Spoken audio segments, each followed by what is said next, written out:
Hey, thanks for joining me. This is one I've been excited to get to for a long time. If some of you have been following my channel, you've heard me talk about this a little bit. Some of you kind of know what the title of the video is kind of referring to, but I've been excited to show off more of the inks that I've been lucky enough to have done over my pencils by Chuck Gibson. This is a guy who, he started following my channel and commenting on videos here and there. And back in early December, I was doing a video talking, a live stream, and he was there, and he threw out that he, for my birthday, I'd mentioned was coming up, and he said that he'd be willing to ink a drawing of mine for my birthday. And that is what we're looking at here. Now, I've already done a video on this. There's a video several weeks back where I kind of talk about this one. I just wanted to have it up here to show it off again because I like it so much. It's so damn good. It's better than anything I thought that I would ever be able to see on my work. So the digital inks done on this, Chuck Gibson, he used to work for WILDSTORM Studios, Image Comics, Jim Lee's studio for a couple of years. Done some work on a lot of books, and he's worked for some other companies and stuff like that. And he just hit me up, like I said, and said he'd do this drawing for me, or ink this for me, and I thought it was an incredibly generous offer of his. And I show this to anybody that I can get to look at it. I'm like, look at this stuff. My pencils were fine, I think, but I just think he took it to the next level. So, like I said, there's already a video out there about that where I talk about it.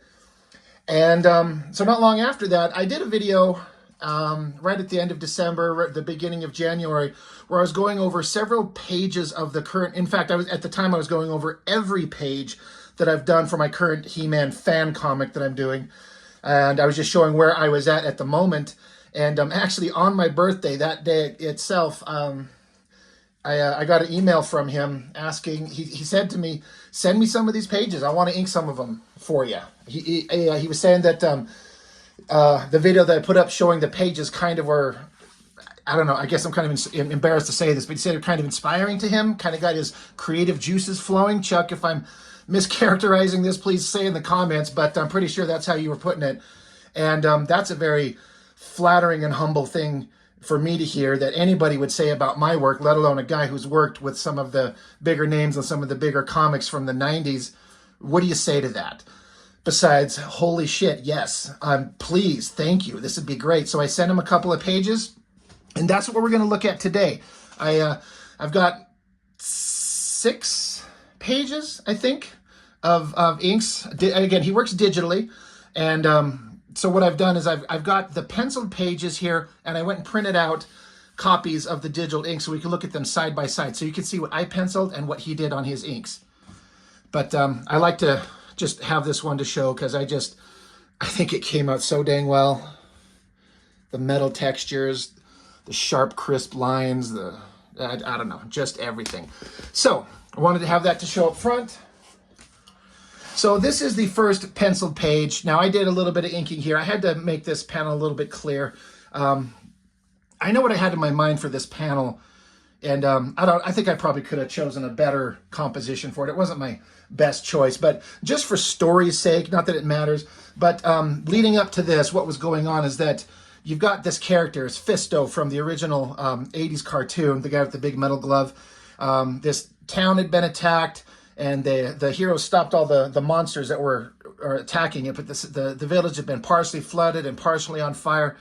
And Fisto went into this building, this burning building, and saved a baby. You got these parents here. This is He-Man and She-Ra, but these are these parents. And he ran into this burning building and saved their child. Now, these are my inks, my original pages, but just for the sake of clarity of what the story is, just to kind of help it make sense. He rescued the baby, and then He-Man's giving Fisto props. He's like, good job. Holy shit, man. Like, you ran into a burning building and saved a kid. The parents are back here, happy that they got their kid. But Fisto is disturbed. There's been kind of a little bit of a build-up, but he's kind of quiet. He's a little bit more somber than he usually is. And he's got a very deep relationship that's been building up in books 4 and 5. This is for book 6 that I'm working on right now. And but I've kind of been building up a relationship, a friendship, and what looks to be potentially more between these two, which I know anybody who follows the He-Man lore, you're like, She-Ra and Fisto? Really? Well, I think I've crafted a story where it makes sense. And Fisto had no real personality. So I gave him some backstory and some different kind of personality traits that I think are interesting. And I've just incorporated it because it's my fan comic and that's what I want to do. But he's a very nice, kind of calm-minded, rational guy. But he's not his normal self. She's like, oh my God, are you all right? And he kind of dismisses her. He pushes her off and is like, come on, there's more to do. There's more people to save. We got stuff to do. And she just kind of silently looks on. So that's kind of the story. And then after this page, there's like an intercut scene of some pages to show some of the villains doing some stuff, which I have, but I'm going to show them towards the end because it's one of my favorite pages. So it's a little bit out of order. But after this page, there's 2 pages of, excuse me, 2 pages of some of the villains discussing about what they did to have this city attacked. But then it cuts back to Fisto is just working to kind of like, he's serving food to the people that have been burned out of their homes and went through this horrible ordeal is what's going on here. And then She-Ra comes up to him to kind of talk to him again, and he kind of explains what's going on with him a little bit. He's like, something's bothering him, but he's not particularly his normal self. Anyway, that's all the story. But as far as digital inks, so here we can see a side-by-side comparison. And again, I feel like I could have chosen something better for this top panel. In my head, it worked, and he followed exactly kind of what I laid out. And I look at it, I'm like, maybe I could have done something different. I think it works, but it's fine. But to then see my pencils translated by another inker, I really liked this face. I mean, I left it's kind of hard because when I penciled my own pages, I leave the pencils pretty damn rough for myself when I ink it. Maybe even more rough than this, but I kind of tried to pencil it a little bit tighter and a little bit cleaner than what I normally do, just to kind of make it so he doesn't have to do any guesswork. I really like what he did over here. The nose, the cross hatching on it, the little hatch marks on the forehead, the little scuff marks because he's dirty and they've been through battle and he's been running through fires and that type of stuff. So I was trying to make him look ragged and worn and tired. His hair is normally combed back and kind of a nice slick hairdo, but now it's kind of hanging in his face. So this wasn't the first page that he sent me, but I'm putting it in first in order just for the sake of kind of story. But I really thought that face came out really well. So that is the first example of the digital inks that we get to see from Chuck. And then this next one, again, I made these pencils tighter than normal for me. And again, for me, like this is super tight pencils for what I normally do. And I've actually subsequently, because I've seen how rough I was leaving him, and I'm not saying this in that there's been a problem with anything he's done for me, not at all. But I wanted to, I need to take it up to the next level and make my compositions clear and make my pencils clear while still at the same time leaving room for him to play and add his creativity and his style to amp it up to the next level. This next one is the first one that he sent to me, besides that pinup that we did. And I mean, Chuck, right, this is the first one you sent to me. And I can't get over how much I like this page. He took everything that I did. It's still there. But it just almost, to me, doesn't even look like my own artwork anymore. And I don't say that as a negative. I say that as an incredible positive, because I look at it, my figures are still there, the posing is still there, the anatomy is still there, the rubble that I put. But one of the first things he told me, Chuck mentioned to me, is that he feels like one of his greatest strengths is textures. And looking at what he did with the rubble, like he chose to add shadow to the sides of these bricks in the background, the rubble and debris on the ground. Like, I left it pretty rough. Like, it's pretty clean. You can read what's there, I believe. But the way that he added all this texture and life and vibrancy to the ground, I love these kind of gray tone dot patterns on her skirt here. I'm going to bring that up closer to the camera. I just love that so much. And then this scene right here, because the story is it's continuing from the next page. She was talking to Fist, and she's trying to, like, are you sure you're okay, kind of thing. And he's like, I'm fine. Look, just you gotta leave me alone. I got some stuff I'm dealing with. And he walks off. That's the story that's going on. So This top panel, there's something I love about each one of these panels. This top panel with that, I just kind of gave some indications of fire in the background, but he had this awesome tone in the background there. I love it, the debris and rubble. The background in this right here, again, I just gave some real basic indications of debris and rubble on the ground. And I mean, I wouldn't pencil, like if I'm inking that myself, there'd be a lot more detail to it, but I don't usually pencil that tight because I've trained myself to just go loosen pencils and find the drawing in the inks. But what he's done here, I've talked a lot on my channel about Mark Silvestri getting his stuff inked by Dan Green and that kind of dark shapes in the rubble. And he sent this to me and said that he was thinking of that when he did this panel. I love it so much. I mean, the figures look great. That rubble and debris on the ground, I can't get over how much I love it. And then this panel here, like, this is She-Ra's back and her lower arm and her cape. This right here where he had this again, more of that, like, the dot tones. It's almost like a zip tone kind of a thing. I think that looks so great. And then his addition of the metal textures, the shine on the metal.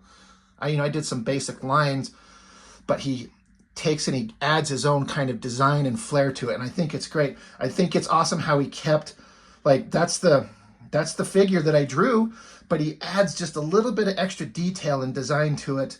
The flowing hair, he added a lot more detail to. And then looking at the way he inks these, I start paying attention to these thicker, chunkier, heavy lines, and then a thin and then a thick line there, a thick line there, but it's thin there and thin there. And it just kind of makes me reevaluate what I've been doing on my own stuff. I love this page so much. In fact, I even was lucky enough, Dan Goodwin, a follower of the channel, he makes his own amazing comics, and he got the colorist that works for him to color up this page for me, and I actually meant to have it colored and printed, or it is colored, but I meant to print it out and show it at the same time. I forgot. I'll have to do that in another video. But I've seen this page in full color, and it just suddenly brings this art to life. This comic that I've been doing where I've been penciling it for myself for years and doing my own story and just having it in black and white, but then have the inks done by somebody else that just takes it to a new level. I just love it so much. And then to see it in color, I'm like, oh God, this would be so neat to see this thing all colored up. So as the story goes, like I was saying, Fist is walking off. He's being quiet and kind of dismissive, and she doesn't understand why, because it's never been that way with her. But he's like, I've got to go. He takes off. Things have kind of calmed down. Now this right here doesn't look like any character you've ever seen, but this is my redesign in the story. Teela has been resurrected as the Sorceress of Grayskull, and I put her in this outfit. It's more superhero than sci-fi fantasy like He-Man, but it's just a design that I wanted on my own. So that's who that is. That's Teela. She comes up to talk to She-Ra, and there's a lot of mistrust between these two in the story. So that's that one. So the next page,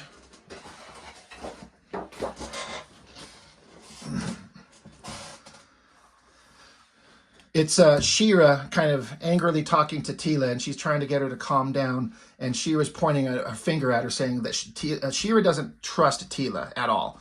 She's like, you've changed, you're different, I don't trust you, I don't know you, I don't know He-Man. You'd have to read the story to know why. There's reasons for this, because She-Ra and He-Man always had a close brother-sister relationship, but things have changed because of the things that happened in the story.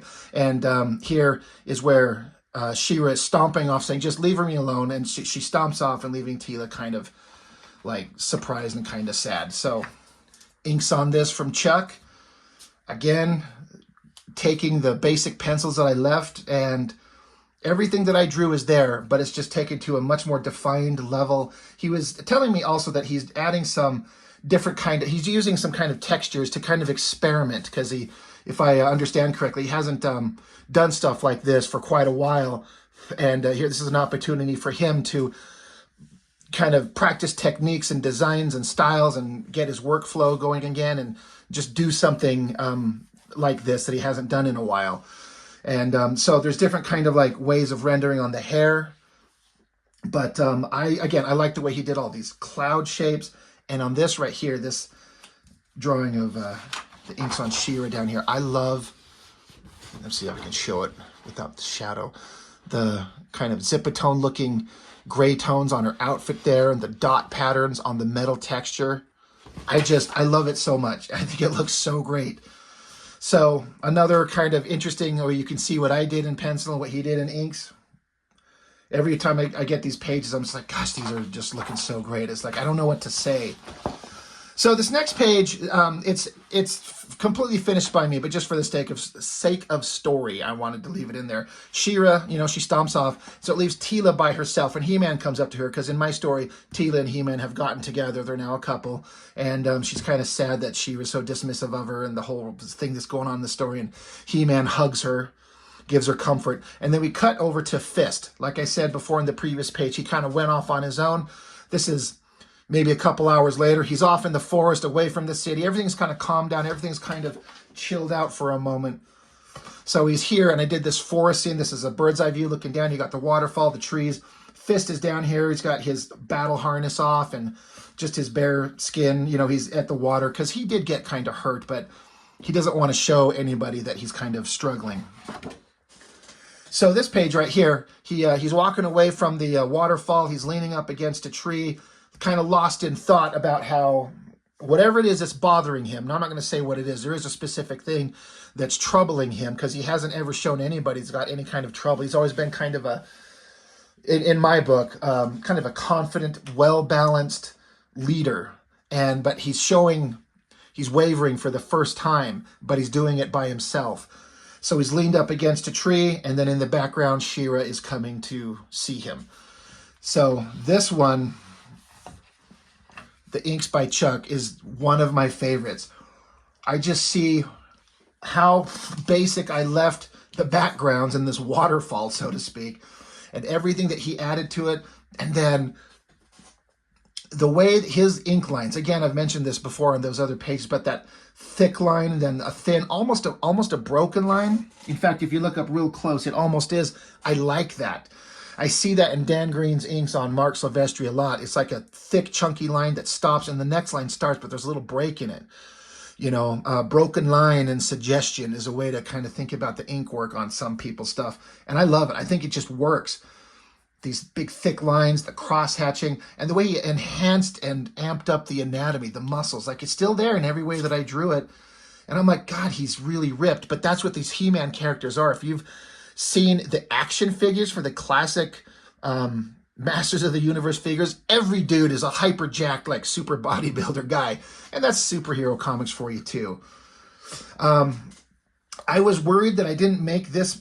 I mean, the pencil panel it's all there. You can see it, but I was worried that I left it kind of rough. And I don't know. I don't know if it's rougher than he preferred, but the inks on this one, the cross-hatching lines to kind of indicate the shadows there, that came out so awesome. The metal glove, and then this side view of his face. I kind of felt like I kind of got that coming out pretty well. I kind of liked it. And his inks on it just made it so much better. I just love that panel so much. And then this one, the crazy cross-hatching on the muscles here. I've talked about this a lot, where I'm always chasing that kind of Image Comics cross-hatchy rendering. You know, there's ways to do it where it looks good, and there's ways to do it where it looks not right. And I know what I want it to look like, and I didn't add too much on mine. You could see where on my pencil drawing, he added a lot. Like, I put a little indication of some cross-hatching here, but then he amped it up and added it. And this looks so much better. The muscular anatomy. I mean, I feel like I did kind of okay. He's just following my pencils. It's just, it's weird because I look at these inks on these pages and I don't feel like that's not even my artwork. And again, I don't mean that as a negative. I feel like it looks too good for anything I had any hand in. And I attribute that to Chuck Gibson's inks. The textures on the trees, especially this one right here, and just the line work, the kind of zipatone design in his hand. I love it. I love it so much. It's just working so well for me. It was an interesting kind of, I don't know, sensation for me to pencil these pages and not ink them. I'll do a batch of pages. I'll pencil 3 or 4 pages and they'll come back and ink them. And it was weird to set them aside and not finish them, because I'm like, well, someone else is doing them. And is it going to come out right? Is it going to look right? Well, my concerns were alleviated pretty damn quickly. But it was a weird sensation for me to pencil these but not finish them, on my own. But yeah, no complaints. So here in my page, Fist is he turns and he was kind of caught off guard by her, and she's coming up to him, and then she walks up close, comes close to him, and it's not quite a kiss, but it's almost like a kiss on the cheek. She just knows that he's been in a bad way, and she's just coming to him to offer support. And as is been going on in the story, she's been going through some crazy stuff, and she's been worried, nervous, sick, and the only person she's been able to be close to and build a relationship with someone that she trusts is Fisto.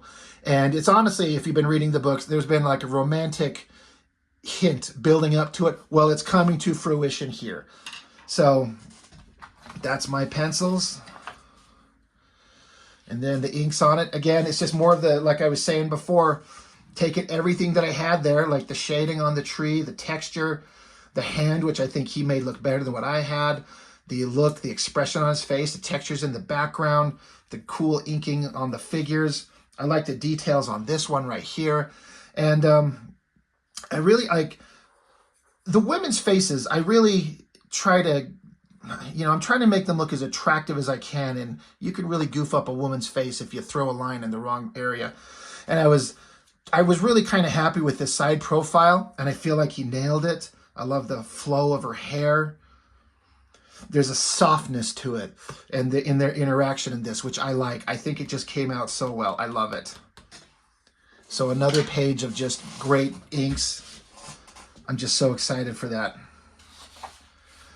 So that is, now there's more pages that are done. I've been inking some pages. I'm not sending everything I've got. We're kind of both working in tandem. He's helping me get through my current book. Like I said, I'm working on book 6, and I've got a little ways to go, but I'm handing him pages to ink, and then I'll do some. So we're kind of, blowing through them. So there's more pages to follow this story, and I've inked some of them, and I've got some of those to him that he's working on now.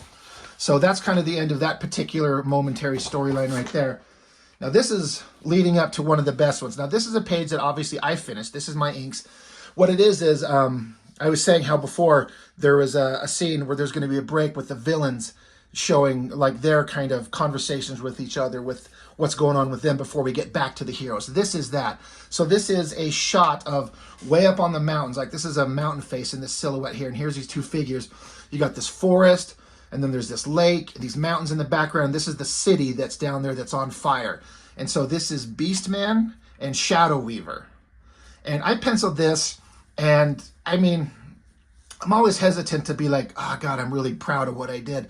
I really felt like this came out pretty dang good. I was pretty happy with it. Beastman's a little bit different. He's been killed and then resurrected, and I don't have any of his little battle harnesses on and any of his ridiculous costume things. He's basically like got a furry body. He's like a werewolf, and you may or may not be able to tell unless I bring it up close. Like his claws have like shiny metal reflections. Shadow Weaver's coated his claws and his teeth in this, like the Eternian equivalent of adamantium. They call it photanium, which is from the cartoons. So his claws and his teeth were something that will rip through anybody or anything, and believe me, that's going to come to a story point in the end of the book. But I kind of like this pose of Shadow Weaver and the flow of her little silly cape thing, and I was trying to do big, muscular, hulking Beastman things. I almost sent this one to Chuck, but I kind of wanted to do it myself. And then the next page I penciled, which was a continuation. It's just a 2-page scene. So these 2 pages would look like this. And again, I was going for the, is it necessary to do a splash page in the middle of a book? No, but something that I talk about, and I think Chuck agrees with me, is a visual excitement in books. You don't want to have just like a bunch of 6-panel or 8-panel grid pages with a bunch of medium shots.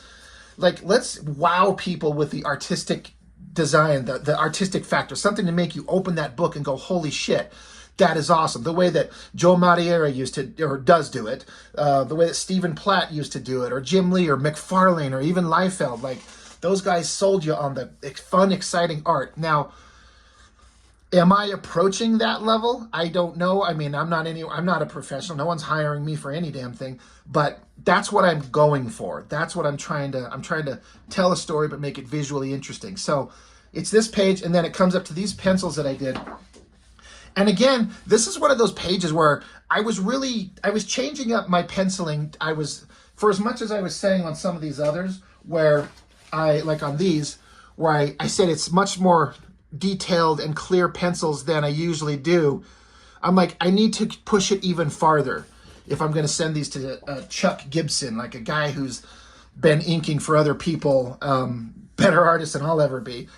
I feel like I have to like rise to his level and do honor to his, willingness to help me out, to be part of this for however long he's willing to or interested in being part of it. Like if he stopped right now, I'd be happy with the pages I got. So I'm happy to have him along as long as he's interested. But I went out of my way to try and make this as clean and clear as I could. And this is a whole other level than what I usually do. And I was looking at it, I'm like, God damn, I want to ink this because it looks fun. But I'm like, you know what? I'm going to send this fun one to Chuck. And when he sent this to me, he titled the email, "You better sit down for this one." Because I like it when he even says that he feels like he's happy with the output himself. He's happy with the result. So often I'm like, I'll do a thing. I'm like, I think it looks good. I guess it looks good. I don't know. I'm doing my best. But he sent me this.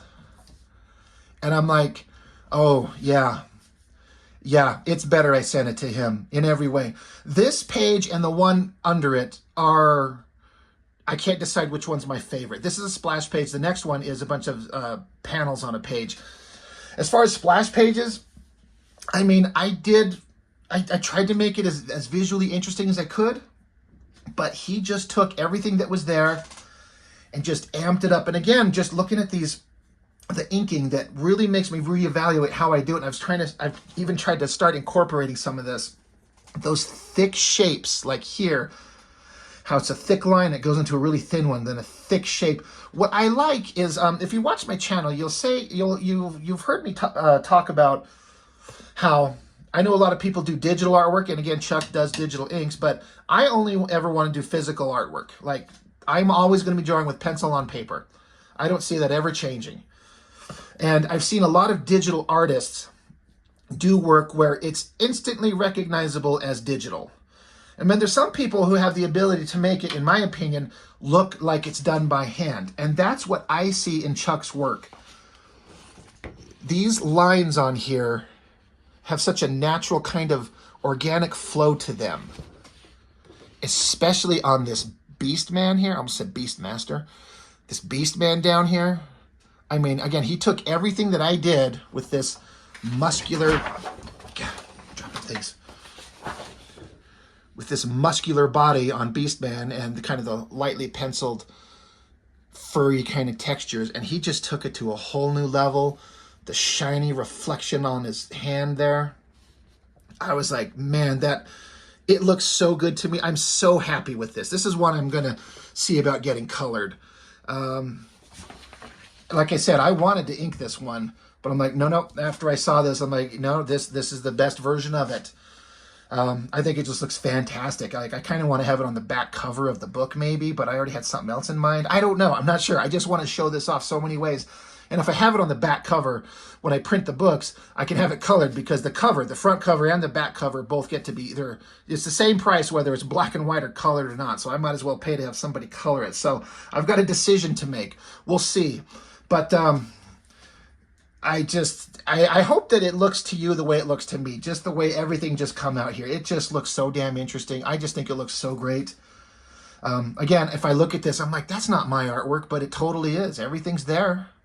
It's just amped up to the next level. So this one was fantastic. Chuck, you nailed it, man. You nailed it hardcore. And I just love it.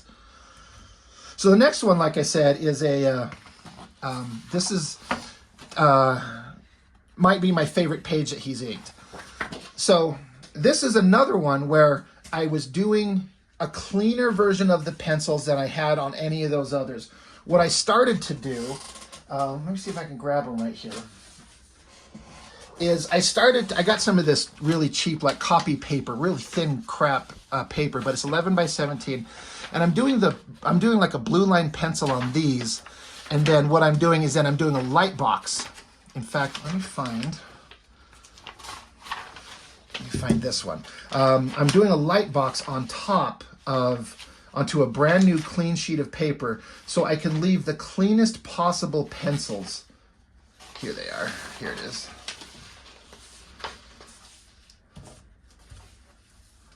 Oh, come on. So I do these light blue rough pencils, and then I do a light box where I take this and put it on top of it and get my light box out and kind of redraw it in a nice clean line. Like this is as far as like I took my rough pencils on the blue line, and you can see where I finish penciled them that way. If it gives you kind of any kind of indication of how rough I leave it, but then it's almost like these are my pencils and these are my inks in a way now. I really kind of like the expression I nailed on the face here, and it translated a little bit differently over here. I don't dislike it, but in a way I kind of almost like this for some reason a little bit better. And I changed up the top panel here. I decided I didn't like that. What's going on here in this page is in the He-Man universe, there's several characters that I've adopted and made my own. Like this is Jitsu. He was in one episode of the original cartoon. He was never even named. They never even mentioned what his name was. He said like 4 words, and his character has a big, giant right hand that he chops with. It's really kind of stupid, and I wasn't going to have this character run around with a big, giant, flat hand. It looks stupid. So in my story, he's basically got the same design as the original cartoon, but he's just got regular hands, but he's deadly with his bare hands. He can chop, punch, martial artist, just not with a giant hand. But what I had happen in the previous book is that the sorceress gifted him, you can't really tell very clearly, but on this panel here, it's a shiny metallic, it's like a liquid metal clasp that he wears on his wrist, and the sorceress told him that it's a weapon from Grayskull that's a liquid metal it's controlled by your mind. You have to focus. You have to have great mental focus to control it. But if you can control it, it's one of the most powerful weapons on Eternia. So this is him after all the battle and all the fighting. He's never really had a chance to use it because he got the weapon just before the giant battle in the city that they had to put out fires and stuff and save people. But now he's off by himself. He's focusing, and the liquid metal's on his hand here. But then I'm showing how this open hand, it's flowing onto his fist. He's deep in concentration. He's practicing with it. He's learning to control it.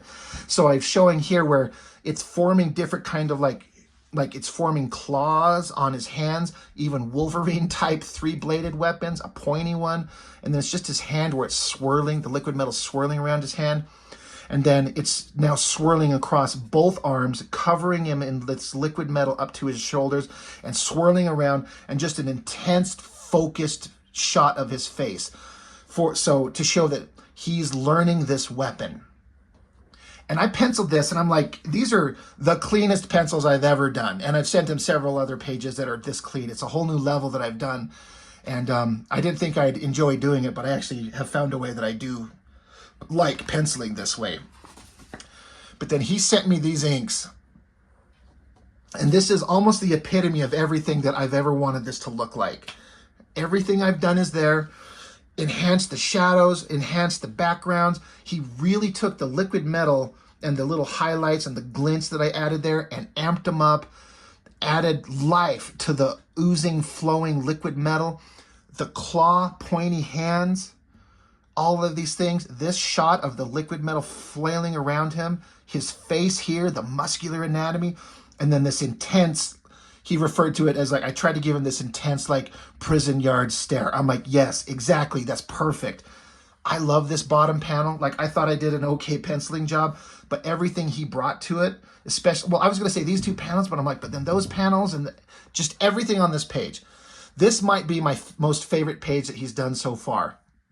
I can't get over it. I want to show a little bit closer that intense look on his face right there.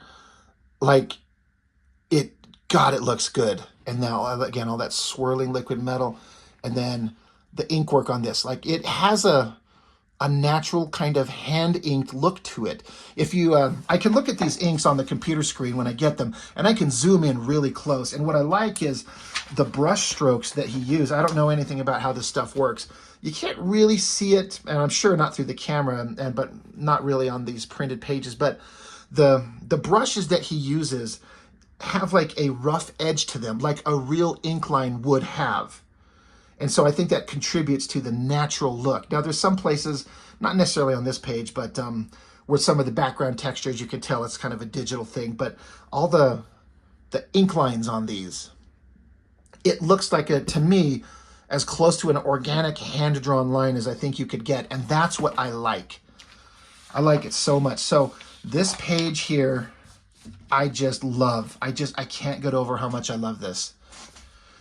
Chuck, I mean, all those other pages have something amazing on them. I feel like as you've gone and progressed through the pages, you can correct me if I'm wrong, but I feel like maybe you've gotten a better handle on things. You've gotten a closer understanding of what I'm trying to do. You're just getting better at it. This is perfect. Like, there's not one thing on this I would even pretend to want to alter. It's perfect. It's amazing. It's set the new standard for what I want these pages to look like. And like I said, he's got more in hand that he's working on, and I'm always working on more pages myself. I got a little ways to go, but I'm excited to get to it. The climax of this book that I'm doing has some big fights. There's gonna be some bloody fights and some monsters and just all kinds of crazy shit I can't wait to get to. So I can't say it enough, Chuck. I've said it to you, I know, but I'm going to say it again. I'm going to say it very publicly and very loudly. Thank you. Good God, thank you for what you've been doing for me.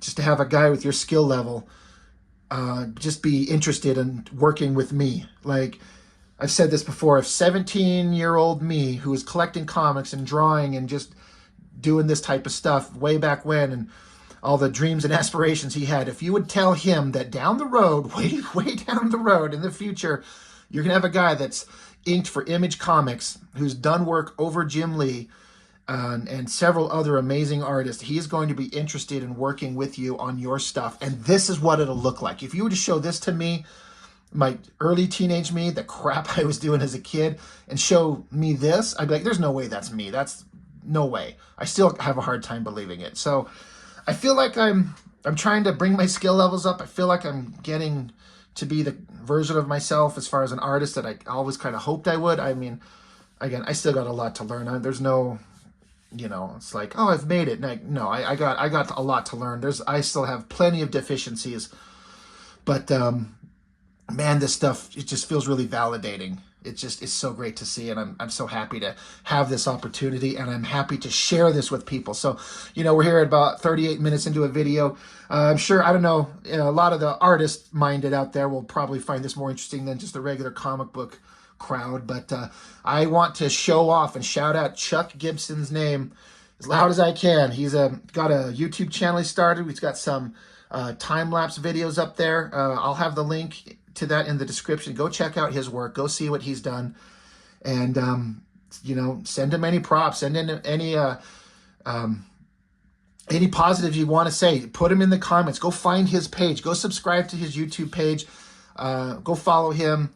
And I can't tell you. I mean, I don't know what else to say. I'm just repeating myself. I'm sorry. This is just so exciting for me.